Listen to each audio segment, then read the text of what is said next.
जन्माद्यस्य यतोऽन्वयादितरतश्चार्थेष्वभिज्ञस्वराट् तेने ब्रह्महृदाय आदिकवये मुह्यन्ति यं सूरयः तेजो वारिमृदां यथा विनिमयो यत्र त्रिसर्गो मृषा धाम्ना स्वेन सदा निरस्तकुहकं सत्यं परं धीमहि सृष्टिस्थित्यप्येहानियतिदृशितमो बन्धमोक्षाश्च यस्मादस्य श्रीब्रह्मरुद्रप्रभृति सुरनरद्वीषशत्रुरात्मकस्य विष्णोर्व्यस्ताः समस्ताः सकलगुणनिधिः सर्वदोषव्यपेतः पूर्णानन्दो व्ययो यो गुरुरपि परमः चिन्तयेतं महान्तम् यं प्रव्रजन्तमुपेतकृत्यं द्वैपायनो विरहकातर आजुहाव पुत्रेति तन्मयतया तरवोऽपि नेदुः तं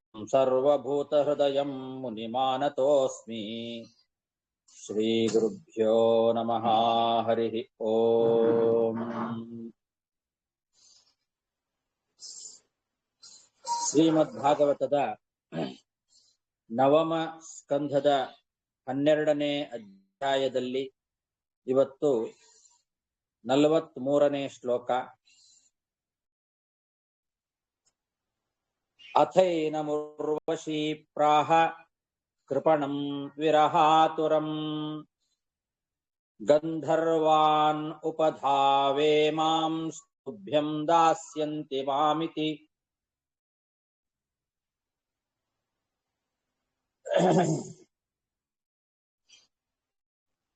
ಪುರೂರವ ಮಹಾರಾಜ ಊರ್ವಶಿ ಹೇಳಿದಂತೆ 1 ವರ್ಷ ಕಳೆದ ಮೇಲೆ ಪುನಃ ಕುರುಕ್ಷೇತ್ರಕ್ಕೆ ಹೋಗಿ ಆ ಊರ್ವಶಿಯನ್ನ ನೋಡಿದ.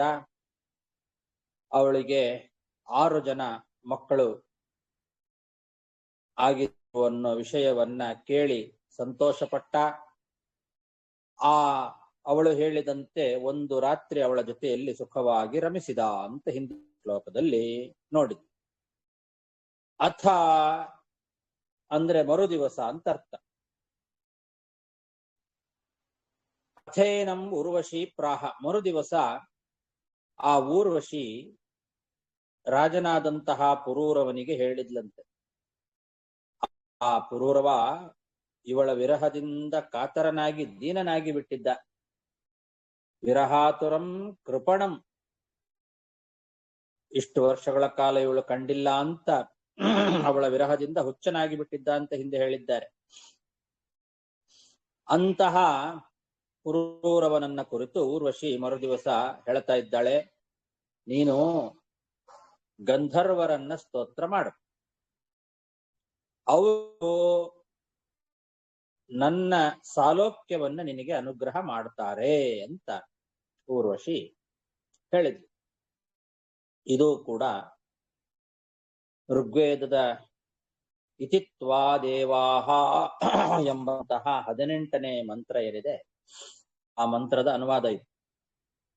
ನೀನು ಗಂಧರ್ವರನ್ನ ಸ್ತೋತ್ರ ಮಾಡು, ಅವರು ನಿನಗೆ ನನ್ನ ಸಾಲೋಕ್ಯವನ್ನ ಅನುಗ್ರಹ ಮಾಡ್ತಾರೆ ಅಂತ ಹೇಳುವಂತಹ ಮಾತು ಋಗ್ವೇದದಲ್ಲಿ ಬಂದಂತಹ ಮಾತೇ ಇದು. ಅಥೈನಮುರ್ವಶೀ ಪ್ರಾಹ ಕೃಪಣಂ ವಿರಹಾತುರಂ ಗಂಧರ್ವಾನುಪಧಾವೇ ಮಾಂ ಸ್ತುಭ್ಯಂ ದಾಸ್ಯಂತಿ ಮಾಮಿತಿ ತಸ್ಯ ಸಂಸ್ತುವತಸ್ತುಷ್ಟಾಃ ಅಗ್ನಿಸ್ಥಾಲೀಂ ದದುರ್ನೃಪ ಊರ್ವಶೀಂ ಮನ್ಯಮಾನಸ್ತಾಂ ಸೋಬುಧ್ಯತ ಚರನ್ವನೇ. ಆ ಊರ್ವಶಿ ಆ ರಾಜನಿಗೆ ಹೇಳ್ತಾ ಇದ್ದಾಳಲ್ಲೇ, ರಾಜನೇ ನೃಪ, ನೀನು ಗಂಧರ್ವರನ್ನ ಸ್ತೋತ್ರ ಮಾಡು, ನನ್ನ ಸಾಲೋಕ್ಯವನ್ನ ಪಡಿತಿದಿ ಅಂತ ಈ ರೀತಿ ಅವಳು ಹೇಳಿದ ಮೇಲೆ ಪುರೂರವ ಏನ್ ಮಾಡಿದ, ಗಂಧರ್ವರನ್ನ ಸ್ತೋತ್ರ ಮಾಡಿದ.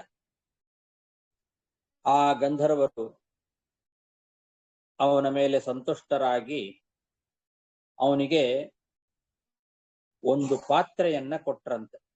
ಅಗ್ನಿಸ್ಥಾಲೀಂ, ಅಗ್ನಿ ಸಹಿತವಾದಂತಹ ಒಂದು ಪಾತ್ರೆ. ಅಗ್ನಿಸ್ಥಾಲಿ ಅಂತಂದ್ರೆ ಅಗ್ನಿಯಿಂದ ಸಹಿತವಾದಂತಹ ಪಾತ್ರೆ ಅಂತ ಅರ್ಥ.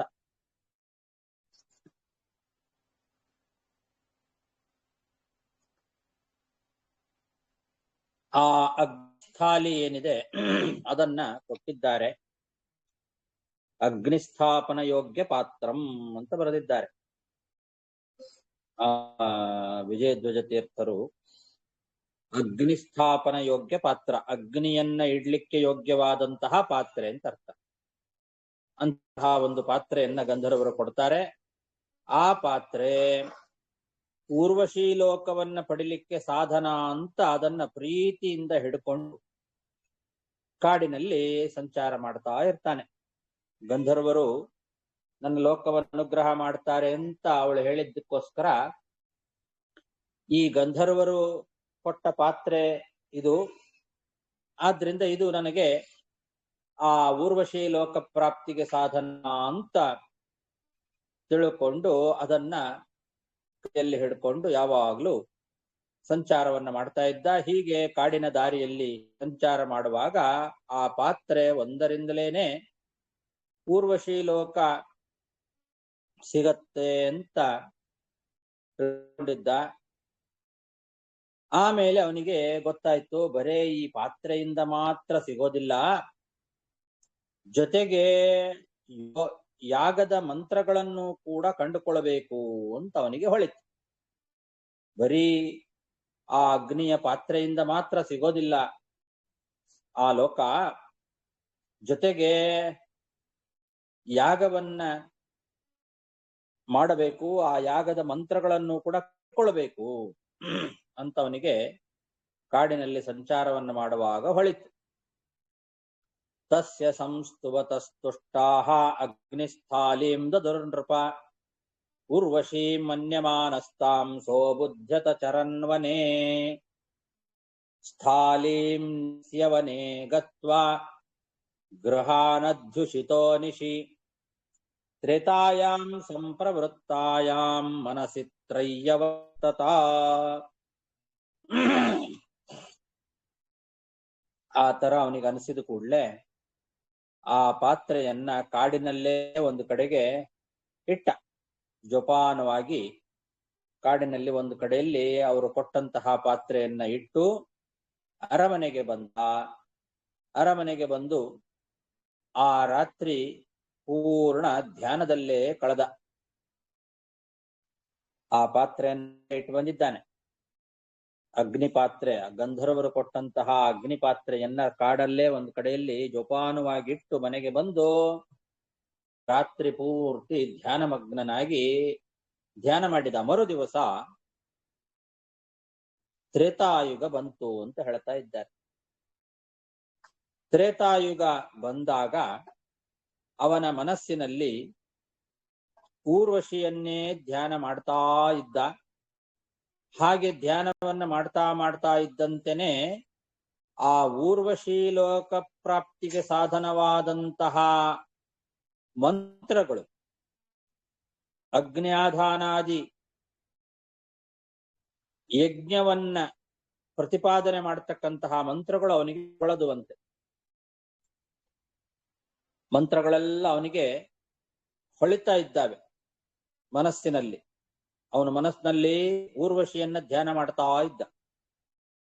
ಆ ಊರ್ವಶಿಯನ್ನೇ ಮನಸ್ಸಿನಲ್ಲೇ ಧ್ಯಾನ ಮಾಡ್ತಾ ಇದ್ದವನಿಗೆ ಆ ಮಂತ್ರಗಳೆಲ್ಲ ಅವನಿಗೆ ಪ್ರಕಾಶಿತವಾದವು. ಅಗ್ನಿ ಆಧಾನ ಮಂತ್ರ, ಸಾಂಗವಾದ ಯಜ್ಞಗಳನ್ನ ಪ್ರತಿಪಾದನೆ ಮಾಡತಕ್ಕಂತಹ ಮಂತ್ರಗಳು ಅವೆಲ್ಲ. ಅಂತಹ ಮಂತ್ರಗಳು ಅವನಿಗೆ ಹೊಳೆದು.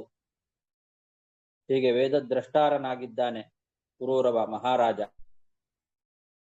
ಅವನಿಗೆ ಆ ಮಂತ್ರಗಳು ಹೊಳೆದಿದ್ದಾವೆ.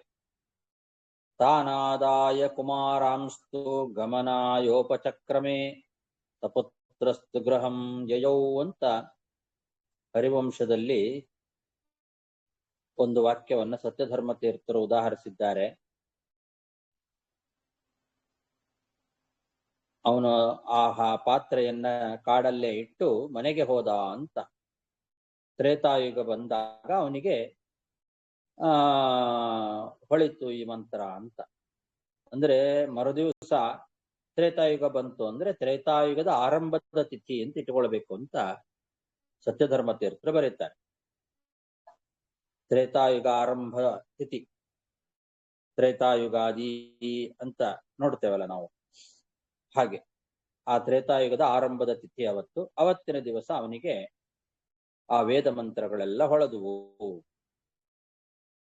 ಸ್ಥಾಲೀಂ ನ್ಯಸ್ಯವನೇ ಗತ್ವಾ ಗೃಹಾನಧ್ಯುಷಿತೋ ನಿಶಿ ತ್ರೇತಾಯಾಂ ಸಂಪ್ರವೃತ್ತಾಯಾಂ ಮನಸಿ ತ್ರಯ್ಯವರ್ತತ. ಸ್ಥಾಲೀ ಸ್ಥಾನಂ ಗತೋಶ್ವತ್ಥಂ ಶಮೀ ಗರ್ಭಂ ವಿಲಕ್ಷ್ಯಸಃ ತೇನ ದ್ವೇ ಅರಣೀ ಕೃತ್ವಾ ಉರ್ವಶೀ ಲೋಕಕಾಮ್ಯಯಾ ಉರ್ವಶೀಂ ಮಂತ್ರತೋಧ್ಯಾಯನ್ ಅಧರಾರಣಿಮುತ್ತರಾಂ ಆತ್ಮಾನಂ ಉಭಯೋರ್ಮಧ್ಯೆ ಯತ್ತತ್ ಪ್ರಜನನಂ ಪ್ರಭುಃ.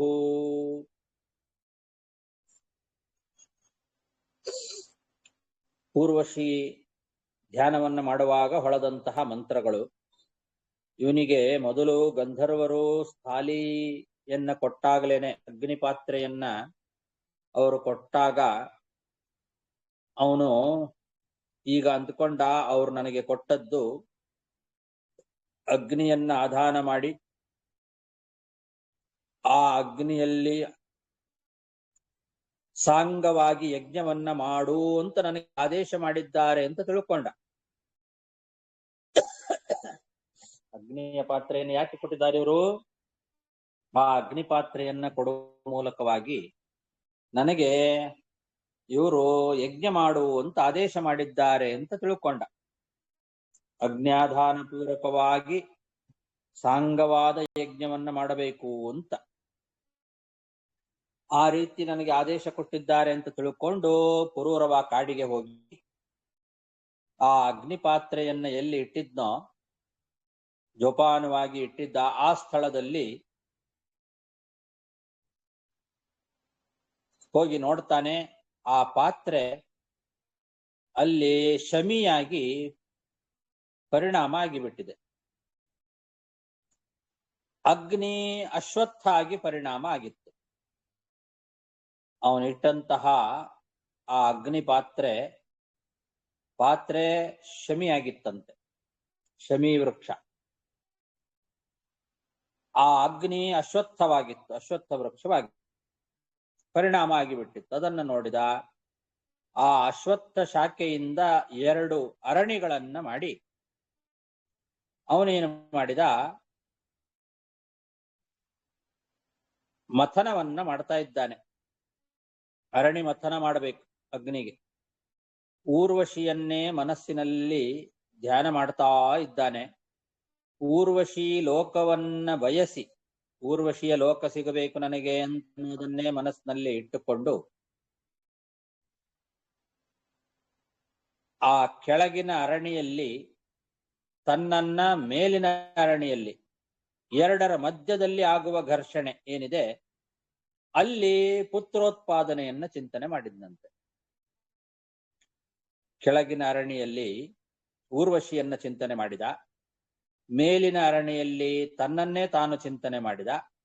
ಆ 2 ಅರಣಿಗಳ ಮಧ್ಯದಲ್ಲಿ ಆಗುವ ಘರ್ಷಣೆ ಏನಿದೆ ಅಲ್ಲಿ ಪುತ್ರೋತ್ಪತ್ತಿಯನ್ನ ಚಿಂತನೆ ಮಾಡಿದ. ಈ ರೀತಿ ಚಿಂತನೆಯನ್ನ ಅನುಸಂಧಾನವನ್ನ ಮಾಡ್ತಾ ಆ ಊರ್ವಶಿ ಮಂತ್ರಪೂರ್ವಕವಾಗಿ ಅನುಸಂಧಾನವನ್ನ ಮಾಡ್ತಾ ಮಥನ ಮಾಡಿದ್ದಾನೆ. ಆ ಅರಣಿ ಮಥನ ಅಂತಂದ್ರೆ ಕಟ್ಟಿಗೆಯನ್ನ ಮಥನ ಮಾಡಿ ಅಗ್ನಿಯನ್ನ ತೆಗೆಯೋದು.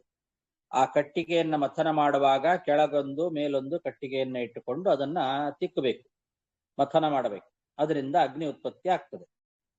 ಇವನು ಆ ರೀತಿ ಅಗ್ನಿಯನ್ನ ಉತ್ಪತ್ತಿ ಮಾಡುವಾಗ ಇದನ್ನ ಚಿಂತನೆ ಮಾಡಿದ್ದಾನೆ. ಕೆಳಗಿನ ಅರಣಿ ಅಂತಂದ್ರೆ ಅದು ಊರ್ವಶಿ, ಮೇಲಿನ ಅರಣಿ ಅಂದ್ರೆ ಅದು ನಾನು, ಈ 2ರಲ್ಲಿ ನಡೆಯುವ ಘರ್ಷಣೆ ಅಂತಂದ್ರೆ ಅದೇ ಪುತ್ರೋತ್ಪತ್ತಿ ಅಂತ ಈ ರೀತಿ ಅನುಸಂಧಾನವನ್ನ ಮಾಡ್ತಾ ಅರಣಿ ಮಥನ ಮಾಡಿದ ಅಂತ.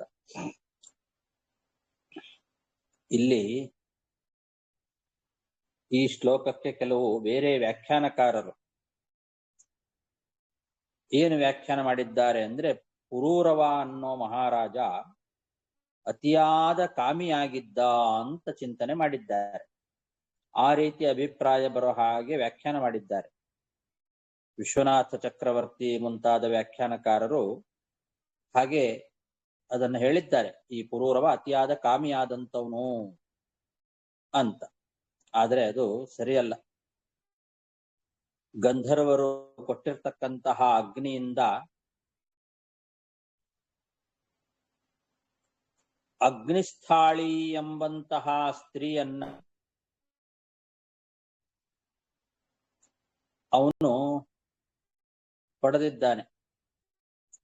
ಅದು ಊರ್ವಶಿಯನ್ನೇ ಹೋಲುವಂಥದ್ದಂತೆ. ಅದು ಊರ್ವಶಿಯ ಹಾಗೆನ್ನೇ ಇತ್ತು.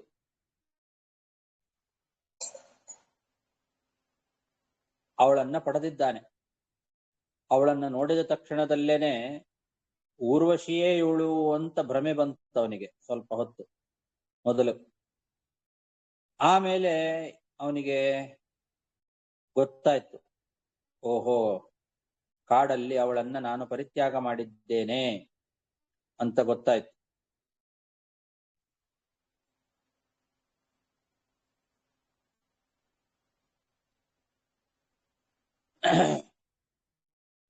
ಕೆಲವರು ಅಂದುಕೊಳ್ಳಬಹುದು, ಇವನಿಗೆ ವೇದಗಳೇ ಕಂಡಿದೆ, 3 ವೇದಗಳಿಂದ ಭಗವಂತನನ್ನ ಪ್ರಾರ್ಥನೆ ಮಾಡೋದು ಬಿಟ್ಟು ಅತಿಯಾದ ಕಾಮನೆಯಿಂದ ಊರ್ವಶಿಯ ಬಗ್ಗೆ ಆಲೋಚನೆ ಮಾಡಿದ ಅಂತ ಕೆಲವರು ಹೇಳ್ತಾರೆ. ಭಾಗವತದ ಈ ಕಥೆಗಳನ್ನು ನೋಡಿದ್ರೆ ಎಲ್ರಿಗೂ ಹಾಗೆ ಅನಿಸ್ತದೆ. ಊರ್ವಶಿಯನ್ನೇ ಚಿಂತನೆ ಮಾಡ್ತಾ ಇವನು ಅರಣಿ ಮಥನ ಮಾಡಿದ, ವೇದ ಮಂತ್ರಗಳನ್ನ ಕಂಡುಕೊಂಡದ್ದು ಎಲ್ಲವೂ ಕೂಡ ಇವನು ಅತಿಯಾದ ಕಾಮಿಯಾಗಿದ್ದಾನೆ ಅಂತ ಅನಿಸ್ತದೆ.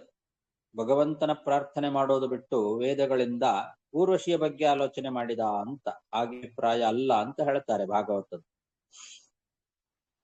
ಹಿಂದೆ ಒಂದು ಮಾತು ಬಂದಿದೆ, ಸದೃಷ್ಟೋ ಹರಿರಾಶ್ರಯ ಅಂತ ಒಂದು ಮಾತು ಬಂದಿದೆ. ಹಾಗಾಗಿ ಇವನು ಭಗವಂತನನ್ನೇ ಆಶ್ರಯಿಸಿರ್ತಕ್ಕಂಥವನು ಪುರೂರವ ಮಹಾರಾಜ. ಹಾಗಾಗಿ ಈ ರೀತಿ ನಾವು ಚಿಂತನೆಯನ್ನ ಮಾಡಬಾರದು, ಅವನ ಬಗ್ಗೆ ತಪ್ಪು ತಿಳ್ಕೊಳ್ಬಾರ್ದು.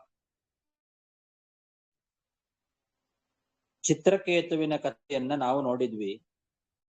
ಚಿತ್ರಕೇತು ಶೇಷ ಉಪಾಸನೆಯಿಂದ ಶೇಷಲೋಕವನ್ನ ಪಡೆದ, ಆಮೇಲೆ ಶೇಷಾಂತರ್ಗತನಾದ ಸಂಕರ್ಷಣನ ಲೋಕವನ್ನ ಪಡೆದ ಅಂತ ಆ ಚಿತ್ರಕೇತುವಿನ ಕಥೆಯನ್ನ ಕೇಳುವಾಗ ನಾವು ತಿಳ್ಕೊಂಡಿದ್ದೇವೆ. ಅದೇ ಥರನೇ ಇವನು ಕೂಡ ಪುರೂರವ ಗಂಧರ್ವರ ಪ್ರೀತ್ಯರ್ಥವಾಗಿ ಯಜ್ಞವನ್ನ ಮಾಡಿ ಗಂಧರ್ವ ಲೋಕವನ್ನ ಪಡೆದ, ಆಮೇಲೆ ತದಂತರ್ಗತ ಗಂಧರ್ವನಾಮಕ ಭಗವಂತನ ಲೋಕವನ್ನೇ ಪಡೆದ ಅಂತ ಇಟ್ಕೊಳ್ಬೇಕು. ಊರ್ವಶಿ ಲೋಕ ಅಂದ್ರು ಗಂಧರ್ವ ಲೋಕ ಅಂದ್ರು ಒಂದೇ. ಗಂಧರ್ವರು ಇವನಿಗೆ ಆ ಒಂದು ಅಗ್ನಿಸ್ಥಾಲಿಯನ್ನ ಕೊಟ್ಟಿದ್ರು. ಆ ಅಗ್ನಿಸ್ಥಾಲಿಯನ್ನೇ ಉಪಯೋಗಿಸಿಕೊಂಡು ಇವನು ಗಂಧರ್ವ ಲೋಕವನ್ನ ಪಡೆದ. ಮೊದಲು ಚಿತ್ರಕೇತು ಶೇಷೋಪಾಸನೆಯನ್ನ ಮಾಡಿ ಶೇಷಲೋಕವನ್ನ ಪಡೆದು ಆಮೇಲೆ ಶೇಷಾಂತರ್ಗತ ಭಗವಂತನ ಲೋಕವನ್ನ ಪಡೆದಂತೆ ಇವನು ಕೂಡ ಮೊದಲು ಗಂಧರ್ವ ಲೋಕವನ್ನ ಪಡೆದು ಆಮೇಲೆ ಗಂಧರ್ವ ಅನ್ನೋ ಹೆಸರಿನ ವಿಷ್ಣು ಲೋಕವನ್ನೇ ಪಡೆದ ಅಂತ.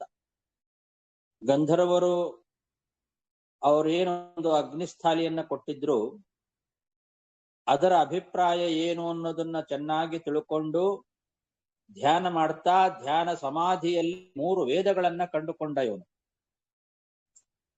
ಆಮೇಲೆ ಅದನ್ನ ಧ್ಯಾನ ಮಾಡ್ತಾ ದೇವತೆಗಳ ಗಂಧರ್ವರ ಸಾಲೋಕ್ಯ ದ್ವಾರ ವಿಷ್ಣು ಲೋಕವನ್ನ ಪಡೆಯುವ ಕ್ರಮವನ್ನ ಅವನು ಆ ತ್ರೇತಾಯಾಮ್ ಅಂತ ತ್ರೇತಾಯುಗದ ಮೊದಲನೇ ದಿವಸ ಅದನ್ನ ಅನುಷ್ಠಾನ ಮಾಡಿ ಲೋಕಕ್ಕೆ ತೋರಿಸಿಕೊಟ್ಟಂತಹ ರಾಜ ಪುರೂರವ ಮಹಾರಾಜ.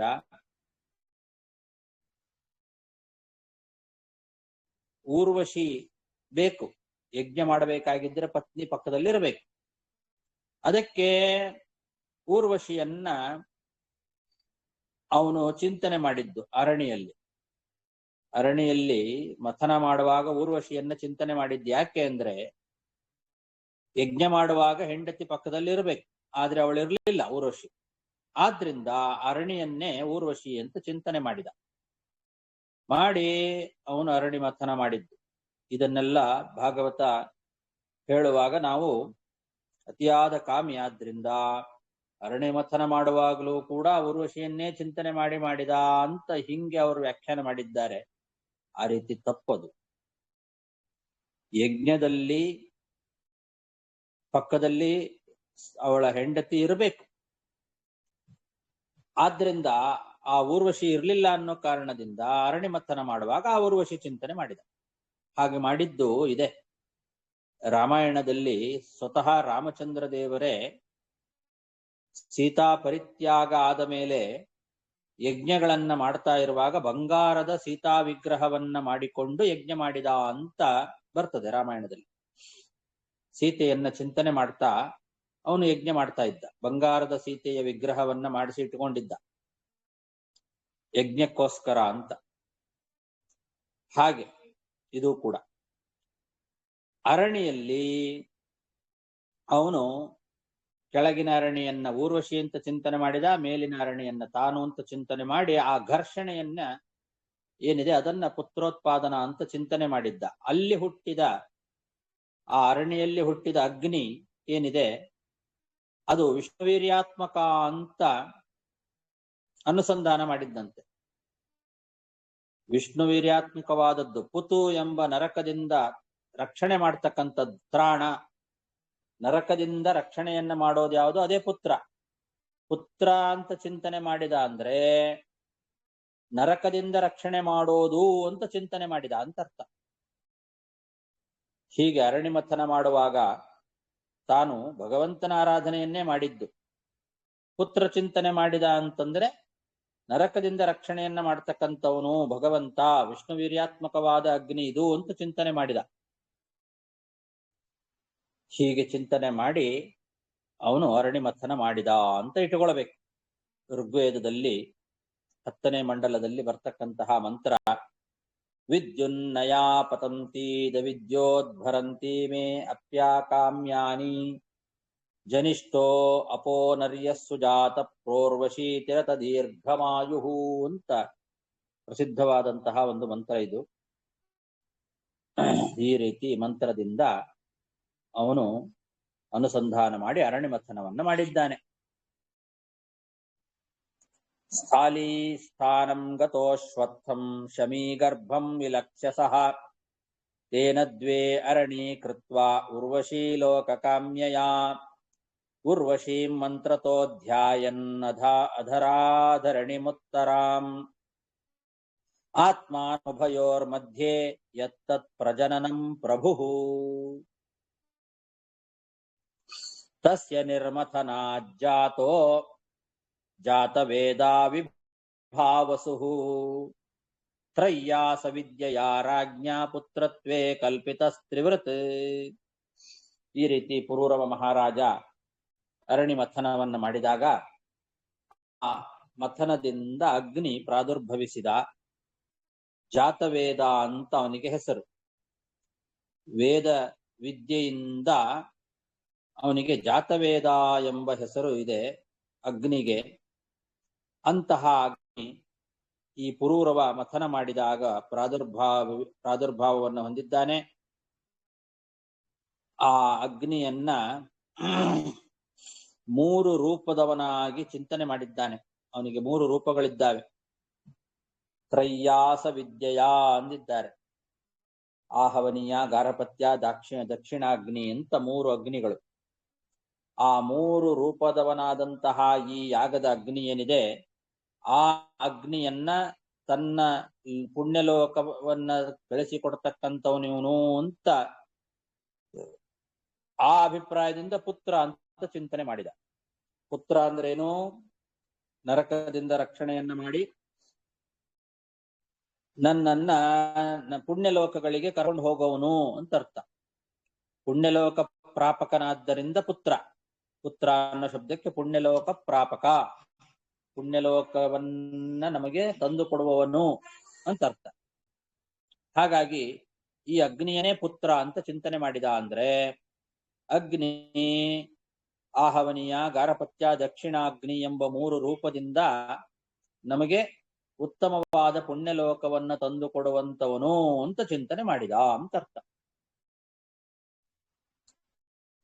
ತಸ್ಯ ನಿರ್ಮಥನಾಜ್ಜಾತೋ ಜಾತವೇದಾವಿಭಾವಸು ತ್ರಯ್ಯಾಸ ವಿದ್ಯೆಯಾ ರಾಜ್ಞಾ ಪುತ್ರತ್ವೇ ಕಲ್ಪಿತಸ್ತ್ರಿವೃತ್ ತೇನಾಯಜತ ಯಜ್ಞೇಶಂ ಭಗವಂತಮಧೋಕ್ಷಜಂ ಉರ್ವಶೀ ಲೋಕಮನ್ವಿಚ್ಛನ್ ಸರ್ವದೇವಮಯಂ ಹರಿಂ. ಇಲ್ಲಿ ಸ್ಪಷ್ಟವಾಗಿದೆ ಆ 3 ವಿಧವಾದ ಅಗ್ನಿಗಳೇನಿದ್ದಾವೆ. ತೇನ ಅಂದ್ರೆ ಹಿಂದೆ ಹೇಳಿದಂತಹ ತ್ರಯ್ಯ ಅಂತಿದ್ದಾರೆ 3 ವಿಧವಾದ ಅಗ್ನಿಗಳು. ಆ 3 ವಿಧವಾದ ಅಗ್ನಿಯಿಂದ ಯಜ್ಞಪತಿಯಾದಂತಹ ಯಜ್ಞೇಶ್ವರನಾದಂತಹ ದೇವೋತ್ತಮನಾದ ಅಧೋಕ್ಷಜನನ್ನ ಆರಾಧನೆ ಮಾಡಿದ. ಭಗವಂತಂ ಅಧೋಕ್ಷಜಂ ಯಜ್ಞೇಶಂ ಅಯಜತ. ಯಜ್ಞೇಶನಾದ ಭಗವಂತನಾದ ಅಧೋಕ್ಷಜನನ್ನ ಆರಾಧನೆ ಮಾಡಿದ್ದಾನೆ. ಊರ್ವಶೀ ಲೋಕಮನ್ವಿಚ್ಛನ್, ಊರ್ವಶೀ ಲೋಕ ಪ್ರಾಪ್ತಿಗೋಸ್ಕರ ಸರ್ವೋತ್ತಮನಾದ ಯಜ್ಞಯಾದ ಆ ಭಗವಂತನನ್ನ ಅಧೋಕ್ಷಜನನ್ನ ಆರಾಧನೆ ಮಾಡಿದ. ಸರ್ವದೇವಮಯಂ ಹರಿಂ ಅಧೋಕ್ಷಜಂ ಭಗವಂತಂ ಯಜ್ಞೇಶಂ ಅಂದಿದ್ದಾರೆ. ಇಲ್ಲಿ ಸ್ಪಷ್ಟವಾಗಿ ಹೇಳಿದ್ದಾರೆ. ಹಾಗಾಗಿ ಹಿಂದಿನ ಆ ಪುತ್ರತ್ವದಿಂದ ಚಿಂತನೆಯನ್ನು ಮಾಡಿದ್ದು, ಊರ್ವಶಿಯನ್ನ ಕಲ್ಪನೆ ಮಾಡಿದ್ದು, ಇದನ್ನೆಲ್ಲ ಆ ಅಭಿಪ್ರಾಯದಲ್ಲೇ ಇಟ್ಕೊಳ್ಬೇಕು. ಯಜ್ಞಕ್ಕೆ ಪತ್ನಿ ಬೇಕೇ ಬೇಕು. ಆದ್ರಿಂದ ಪತ್ನಿ ಇರ್ಲಿಲ್ಲ ಅನ್ನೋ ಕಾರಣದಿಂದ ಅರಣಿಯನ್ನೇ ಊರ್ವಶಿ ಅಂತ ಚಿಂತನೆ ಮಾಡಿದ. ಆ ಊರ್ವಶಿಯಲ್ಲಿ ಉತ್ಪತ್ತಿಯಾದಂತಹ ಅಗ್ನಿಯನ್ನ ಪುತ್ರ ಅಂತ ಚಿಂತನೆ ಮಾಡೋದು ಅಂದ್ರೆ ನಮ್ಮನ್ನ ಪುಣ್ಯಲೋಕಕ್ಕೆ ಕರ್ಕೊಂಡು ಹೋಗ್ತಕ್ಕಂಥದ್ದು ಅನ್ನೋ ಕಾರಣದಿಂದ ಪುತ್ರ ಪುಣ್ಯ ಪ್ರಾಪಕ ಅನ್ನೋ ಅಭಿಪ್ರಾಯದಿಂದ ಪುತ್ರ ಚಿಂತನೆ ಮಾಡಿ ಆ ಅಗ್ನಿಯಲ್ಲಿ ಭಗವಂತನ ಆರಾಧನೆಯನ್ನ ಮಾಡಿದ. ಯಜ್ಞಪತಿಯಾದ ಭಗವಂತಂ ಅಧೋಕ್ಷಜಂ ಸರ್ವದೇವಮಯಂ ಹರಿಂ ಅಯಜತ. ತೇನಾಯಜತ ಯಜ್ಞೇಶಂ ಭಗವಂತಂ ಅಧೋಕ್ಷಜಂ ಉರ್ವಶೀ ಲೋಕಮನ್ವಿಚ್ಛನ್ ಸರ್ವದೇವಮಯಂ ಹರಿಂ.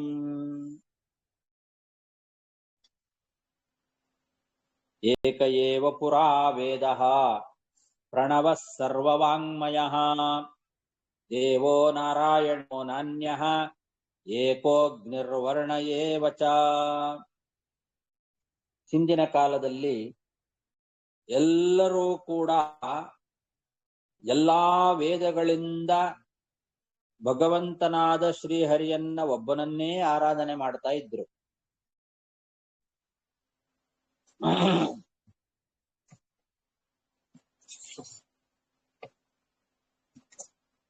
ಯಾವುದೇ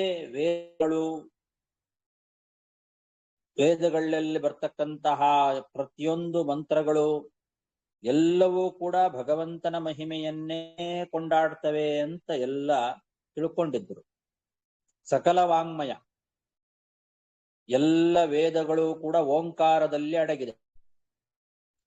ಓಂ ಎಂಬಂತಹ ಅಕ್ಷರ ಏನಿದೆ ಆ ಓಂಕಾರ ಪ್ರಣವ ಅಂತ ಕರೆಸ್ಕೊಂಡಿದೆ. ಆ ಪ್ರಣವ ಪ್ರತಿಪಾದ್ಯನಾಗಿರ್ತಕ್ಕಂಥವನು ಭಗವಂತ ಶ್ರೀಮನ್ನಾರಾಯಣ. ಆ ಭಗವಂತನ ಮಹಿಮೆಯನ್ನ ಕೊಂಡಾಡಲಿಕ್ಕೋಸ್ಕರನೇ ಮೀಸಲಾಗಿತ್ತು.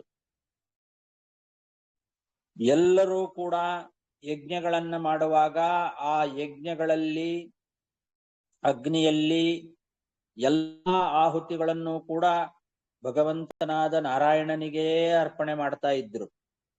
ಇದೆಲ್ಲ ಯಾವಾಗ ಅಂದ್ರೆ ಕೃತಯುಗದಲ್ಲಿ. ಪುರಾ ಅಂತ ಹೇಳಿದ್ದಾರೆ ಹಿಂದೆ ಅಂತ. ಹಿಂದೆ ಪುರಾ ಅಂದ್ರೆ ಕೃತಯುಗದಲ್ಲಿ ಅಂತ ಇಟ್ಟುಕೊಳ್ಬೇಕು. ಪುರಾ ಕೃತಯುಗೆ ಅಂತ ಬರೆದಿದ್ದಾರೆ ವಿಜಯಧ್ವಜ ತೀರ್ಥರು. ಹಿಂದೆ ಕೃತಯುಗದಲ್ಲಿ ಹೀಗಿತ್ತು. ಎಲ್ಲರೂ ಭಗವಂತನನ್ನೇ ಒಬ್ಬನನ್ನೇ ಆರಾಧನೆ ಮಾಡ್ತಾ ಇದ್ರು. ಎಲ್ಲಾ ವೇದಗಳು ಕೂಡ ಭಗವಂತನನ್ನೇ ಹೇಳುತ್ತದೆ ಅಂತ ಎಲ್ಲ ತಿಳ್ಕೊಂಡಿದ್ರು. ಸಕಲ ಯಜ್ಞಗಳಿಂದ ಎಲ್ಲಾ ಆಹುತಿಗಳನ್ನ ಭಗವಂತನಿಗೆ ಕೊಡ್ತಿದ್ರು, ಅವನಿಗೆ ಸಮರ್ಪಣೆ ಮಾಡ್ತಿದ್ರು. ಬ್ರಹ್ಮಾದಿ ದೇವತೆಗಳನ್ನೆಲ್ಲ ಗುರುಗಳು ಅಂತ ಆರಾಧನೆ ಮಾಡ್ತಾ ಇದ್ರು. ಏಕೋ ದೇವ ನಾರಾಯಣ ನಾಣ್ಯ ದೇವ ಅಂದ್ರೆ ಅವನೊಬ್ಬನೇ, ನಾರಾಯಣ ಒಬ್ಬನೇ. ಉಳಿದವರು ಬ್ರಹ್ಮಾದಿಗಳು ಅವರೆಲ್ಲ ಗುರುಗಳು ಮಾತ್ರ, ಅವರು ದೇವ ಅಲ್ಲ. ದೇವ ದೇವ ದೇವ ಅಂದ್ರೆ ಭಗವಂತ ಒಬ್ಬನೇ. ಅಗ್ನಿಯಲ್ಲಿ ಆಹುತಿಗಳನ್ನು ಕೊಡುವಾಗ ಬ್ರಹ್ಮಣೇ ಸ್ವಾಹ, ವಾಯುವೇ ಸ್ವಾಹ ಅಂತ ಕೆಲವು ಬ್ರಹ್ಮ ವಾಯು ಮೊದಲಾದ ಹೆಸರುಗಳೆಲ್ಲ ಹೇಳ್ತೇವಲ್ಲ, ಅಂದ್ರೆ ಆ ಎಲ್ಲಾ ಹೆಸರುಗಳಿಂದ ಪ್ರತಿಪಾದ್ಯನಾದಂಥವನು ಭಗವಂತನೇ. ಬ್ರಹ್ಮಣೇ ಸ್ವಾಹ ಅಂತ ಹೆಸರಿನಿಂದ ಕೊಟ್ಟರು ಬ್ರಹ್ಮನಾಮಕನಾದ ಭಗವಂತನಿಗೆ ಆಹುತಿ ಅಂತ ಅವರಿಗೆಲ್ಲ ಗೊತ್ತಿತ್ತು. ಅದು ಭಗವಂತನಿಗೆ ಹೋಗಿ ಸೇರ್ತಾ ಇತ್ತು. ಇದನ್ನ ಪ್ರತಿಯೊಬ್ಬರೂ ಹಾಗೆ ಮಾಡ್ತಿದ್ರಂತೆ. ಬ್ರಾಹ್ಮಣಾದಿ 4 ವರ್ಣದವರು ಕೂಡ ಎಲ್ಲರಿಗೂ ಆ ಅಭಿಪ್ರಾಯ ಇತ್ತು ಕೃತಯುಗದಲ್ಲಿ. ಅವರು ಯಾರೇ ಆಗಿರ್ಲಿ, ಬ್ರಾಹ್ಮಣರಾಗಿರ್ಲಿ, ಕ್ಷತ್ರಿಯರಾಗಿರ್ಲಿ, ವೈಶ್ಯರಾಗಿರ್ಲಿ, ಶೂದ್ರರಾಗಿರ್ಲಿ, ಎಲ್ಲರಿಗೂ ಕೂಡ ಈ ಚಿಂತನೆ ಇತ್ತು. ಒಬ್ಬನನ್ನೇ, ವಿಷ್ಣುವನ್ನೇ ದೇವ ಅಂತ ಆರಾಧನೆ ಮಾಡ್ತಾ ಇದ್ರು ಒಬ್ಬರೂ ಕೂಡ. ವರ್ಣೋ ಬ್ರಾಹ್ಮಣಾದಿ ಏಕಃ ಅಂತ, ಏಕೋ ಅಗ್ನಿರ್ ವರ್ಣ ಏವಚ ಅಂತ ಇದೆ. ವರ್ಣ ಅಂತನ್ನೋ ಶಬ್ದಕ್ಕೆ ಬ್ರಾಹ್ಮಣಾದಿ ಏಕಃ ಅಂತ ವಿಜಯಧ್ವಜರು ಬರೆದಿದ್ದಾರೆ.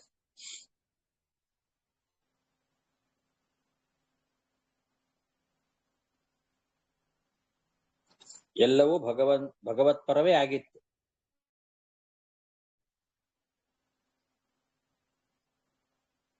ಈ ರೀತಿ ಕೃತಯುಗದಲ್ಲಿ ಎಲ್ಲರೂ ಭಗವಂತನನ್ನೇ ಆರಾಧನೆ ಮಾಡ್ತಾ ಇದ್ರು. ಏಕ ಏವ ಪುರಾ ವೇದಃ ಪ್ರಣವಃ ಸರ್ವವಾಂಗ್ಮಯಃ ದೇವೋ ನಾರಾಯಣೋ ನಾನ್ಯಃ ಏಕೋಗ್ನಿರ್ವರ್ಣ ಏವಚ ಪುರೂರವಸ ಏವಾಸೀತ್ ತ್ರಯೀ ತ್ರೇತಾಮುಖೇ ನೃಪ ಅಗ್ನಿನಾ ಪ್ರಜಯಾ ರಾಜ ಲೋಕಂ ಗಾಂಧರ್ವಮೇವಾನ್. ಶುಕಾಚಾರ್ಯರು ಪರೀಕ್ಷಿತ್ ರಾಜನಿಗೆ ಹೇಳ್ತಾ ಇದ್ದಾರಲ್ಲ, ರಾಜನೇ, ತ್ರೇತಾಯುಗದ ಆರಂಭದಲ್ಲಿ ಈ ಪುರೂರವ ಮಹಾರಾಜನಿಂದಲೇನೆ ವೇದ 3 ವೇದವಾಗಿ ಪ್ರಚಾರ ಆಯಿತು ಅಂತ. ಮೊದಲು ಒಂದೇ ಇತ್ತು ವೇದ ಅಂತ. ಪುರಾ ಏಕಏವ ವೇದ, ಕೃತಯುಗದಲ್ಲಿ ಒಂದೇ ವೇದ ಇತ್ತು. ಒಂದೇ ವೇದ ಒಬ್ಬನನ್ನೇ ಭಗವಂತನನ್ನೇ ಆರಾಧನೆ ಮಾಡ್ತದೆ ಅಂತ ಎಲ್ಲರೂ ಅದರಿಂದ ಹಾಗೆ ಮಾಡ್ತಿದ್ರು. ಎಲ್ಲವೂ ಭಗವಂತನಿಗೆ ಅನ್ನೋದು ಎಲ್ರಿಗೂ ಗೊತ್ತಿತ್ತು. ಎಲ್ಲರೂ ಭಗವಂತನ ಒಬ್ಬನನ್ನೇ, ವಿಷ್ಣುವನ್ನೇ ಆರಾಧನೆ ಮಾಡ್ತಾ ಇದ್ರು. ತ್ರೇತಾಯುಗದ ಪ್ರಾರಂಭದಲ್ಲಿ ಹಿಂದೆ ಹೇಳಿದಂತೆ ತ್ರೇತಾಯುಗದ ಆರಂಭದ ದಿವಸವೇ ಪುರೂರವ ಮಹಾರಾಜ ಏನು ಮಾಡಿದ, 3 ವೇದಗಳನ್ನಾಗಿ ಪ್ರಚಾರ ಮಾಡಿದ. ಅದನ್ನ ಅವನಿಗೆ 3 ವೇದಗಳು ಕಂಡಿತು ಅಂತ ಹೇಳಿದ್ದಾರೆ ನೋಡಿ. ತ್ರಯಿ ಅವನಿಗೆ ಹೊಳಿತು. ತ್ರಯ್ಯಾಸ ವಿದ್ಯೆಯ ರಾಜ್ಞಾ ಪುತ್ರತ್ವೇ ಕಲ್ಪಿತ ತ್ರಿವೃತ್ ಅಂದಿದ್ದಾರೆ. ಅವನಿಗೆ ವೇದ ಮಂತ್ರಗಳು ಹೊಳಿತು ಅಂತ ಹೇಳುವಾಗಲೂ ಕೂಡ ಅಬುದ್ಧತ ಚರನ್ವನೆ ಅಂದಿದ್ದಾರೆ. ತ್ರಯಿ ಅವರ್ತತ, ಮನಸ್ಸಿ ತ್ರಯಿ ಅವರ್ತತ, ಮನಸ್ಸಿನಲ್ಲಿ ತ್ರಯಿ ಅವನಿಗೆ ಹೊಳಿತು ಅಂತ, 3 ವೇದಗಳು ಹೊಳದು ಅಂತ. ಹಾಗಾಗಿ ತ್ರೇತಾಯುಗದ ಆರಂಭದಲ್ಲಿ ಇವನಿಂದಲೇನೆ 3 ವೇದಗಳಾಗಿ ಪ್ರಚಾರ ಆಯ್ತು. ಅದಕ್ಕೆ ತ್ರೇತಾಗ್ನಿ ಅಂತ ಕರೀತಾರೆ. ಆ ಅಗ್ನಿಗೆ ತ್ರೇತಾಗ್ನಿ ರೂಪನಾದ ಮಗನ ಮೂಲಕವಾಗಿ ಅವನು ಗಂಧರ್ವಲೋಕವನ್ನ ಪಡೆದ. ಆ ಗಂಧರ್ವಲೋಕವನ್ನ ಪಡೆದು ಆಮೇಲೆ ಆ ಗಂಧರ್ವನಾಮಕನಾದ ವಿಷ್ಣು ಲೋಕವನ್ನು ಕೂಡ ಪಡೆದ. ತ್ರೇತಾಮುಖೇ ಅಂದ್ರೆ ತ್ರೇತಾಯುಗದ ಆರಂಭದಲ್ಲಿ ತ್ರಯಿ ಆಸೀತ್, 3 ವೇದಗಳಾಯ್ತು ಅಂತ. ಅಗ್ನಿನ ಪ್ರಜೆಯ ರಾಜ ಲೋಕಂ ಗಾಂಧರ್ವಮೇಯಿವಾನ್ ಅಂದ್ರೆ ಮುಂದೆ ಗಂಧರ್ವ ಲೋಕವನ್ನು ಪಡೆದ. ಆ ಅಗ್ನಿಯ ಮೂಲಕವಾಗಿ, ಅಗ್ನಿ ಎಂಬ ಮಗನ ಮೂಲಕವಾಗಿ ಅಂತ ಅರ್ಥ. ಅಗ್ನಿಯನ್ನೇ ಮಗ ಅಂತ ಚಿಂತನೆ ಮಾಡಿದ್ದ, ಪುತ್ರ ಅಂತ ಚಿಂತನೆ ಮಾಡಿದ್ದ. ಅಗ್ನಿನಾ ಪ್ರಜೆಯ ಆ ಅಗ್ನಿ ರೂಪನಾದ ಮಗನಿಂದ ಪುತ್ರನ ಮೂಲಕವಾಗಿ ಗಾಂಧರ್ವ ಲೋಕವನ್ನು ಪಡೆದು ತನ್ಮೂಲಕವಾಗಿ ವಿಷ್ಣು ಲೋಕವನ್ನು ಕೂಡ ಪಡೆದ ಅಂತ ಇಟ್ಟುಕೊಳ್ಬೇಕು.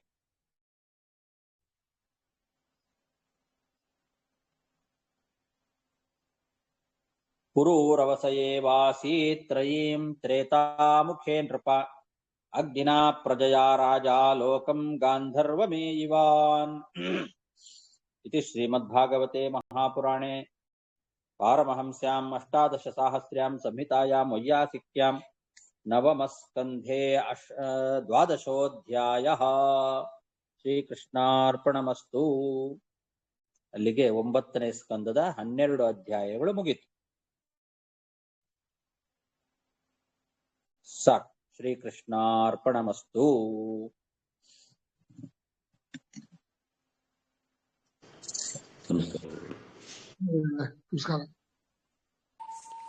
ನಮಸ್ಕಾರ ಗುರುಗಳೇ. ಹರೇ ನಮಃ. ಗುರುಗಳೇ ನಮಸ್ಕಾರ ಗುರುಗಳೇ.